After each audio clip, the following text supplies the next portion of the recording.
This is Jeff Mucci with RCR Wireless News. We're on the final day of the 2012 Mobile World Congress in Barcelona, spending time with Jason Meyer, who's Director of Product Marketing for Tekelec. Jason, thanks for joining us. Thank you, Jeff. Diameter routing is a big topic. What is it, and what does it mean to carriers?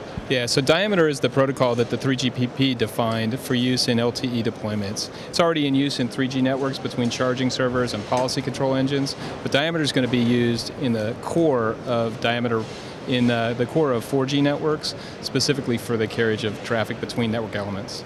So why is it really important to the carriers in terms of monetizing their networks? Yeah, you know, one carrier that was in looking at a demonstration of our product a few weeks ago told me that 100% of his revenue generating traffic is going to be carried by our diameter router in his network. And so diameter is going to be big. It's going to be the core of every signaling event that goes on in LTE networks.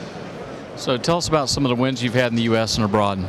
Yeah, so we've been pretty successful going forward. We just announced 5 wins here at the show. We had several wins before that. We've announced Verizon as a customer of ours, and we've got 3 of the 4 top tier 1 carriers in the U.S. deploying LTE, so we've got a lot of success there.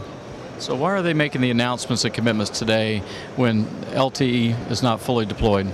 So carriers in the U.S. are actively deploying LTE. Verizon's got their network up and running. AT&T has a forecast to bring it up, and all the other major tier 1s in the U.S. are already making plans and moving fast towards LTE. Carriers around the globe are seeing that LTE is coming and are making plans as well.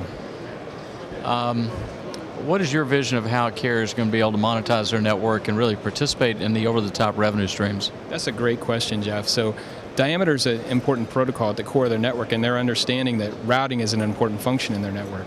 But in addition to routing, they also understand that policy control is the brains of their network, and subscriber data combined with policy control is going to be essential for the monetization of the over-the-top carriers.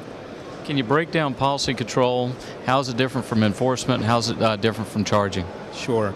So policy control is the brains. It's where you define the rules, the business logic that you want to put in your network to help over-the-top providers or device manufacturers or your subscribers make effective and efficient use of the network. Policy enforcement, that's where the data is touched by the devices and the policy control rules are enforced.